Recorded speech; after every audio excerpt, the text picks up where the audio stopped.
Team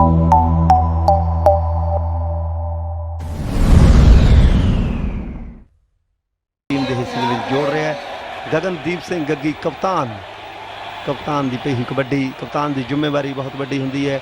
Gagandeep Singh गग्गी उस जिम्मेवारी निभा रहा है अपनी टीम के लिए। बहुत सारे पॉइंट इस मैच के गगनदीप गग्गी ने जोड़े ने, पर दूसरे पासे खुच पट्टनी कबड्डी में बड़ी औखी लानी होंगी। ढाक मित्रों दा मेहनत के सब बन दिखा के खुराक मित्रों खुच पट्टन की कोशिश की है, पर गग्गी ने कोई मौका नहीं दिता जाफी के लिए। वापस आए गगनदीप गग्गी, आपने बात करी एक एक्सपीरियंस्ड खिलाड़ी हैं, रॉयल किंग्स यूएसए के कप्तान भी हैं, लेकिन अगर आप उनका शरीर देखेंगे तो बहुत ही स्ट्रॉन्ग है, धक्का मारने में कामयाब रहते हैं क्योंकि बैक स्ट्रॉन्ग है। लेकिन जिस स्फूर्ति से ये वापस भाग रहे हैं, सिर्फ ये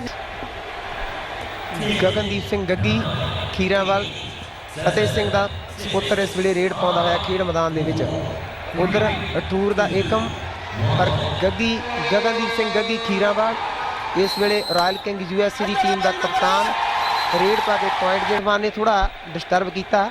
गगनदीप सिंह गग्गी खीरा वाली कबड्डी पाँदा होया बिल्ला गगड़ा लाखा चीमा बिल्ला गगड़ा इस वे कोशिश करता होया। मैडम गगनदीप का जो बॉडी एक पहलवाना की गगनदीप सिंह गग्गी खीरावाल मैदान के कप्तान है रॉयल किंग्स यूएसए की टीम का कप्तान की इस समय पई हुई कबड्डी।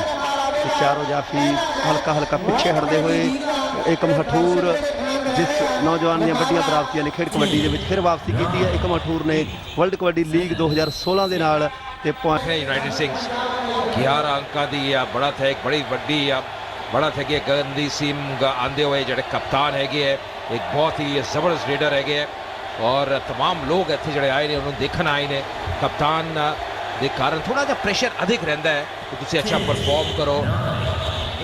गगनदीप सिंह गग्गी बहुत ही जानदार खिडारी ते जान दे नाल रेडर बड़ी तेजी के नाल इस समय पॉइंट अपने अपनी टीमों के लिए दोनों टीमों के रेडर ने जोड़े जल्दी पॉइंट अपनी टीमों लिए बटोर रहे हैं। गगनदीप सिंह गग्गी जिन्होंने शरीर के जान भी बहुत है, भारा शरीर लचक भी बहुत है, बहुत ही अपने बहुत शानदार रेड पाते हुए। लखे चीमे ने फिर कोशिश की, लखा चीमा कोशिश करता गग्गी फिर 1 नंबर की विकेट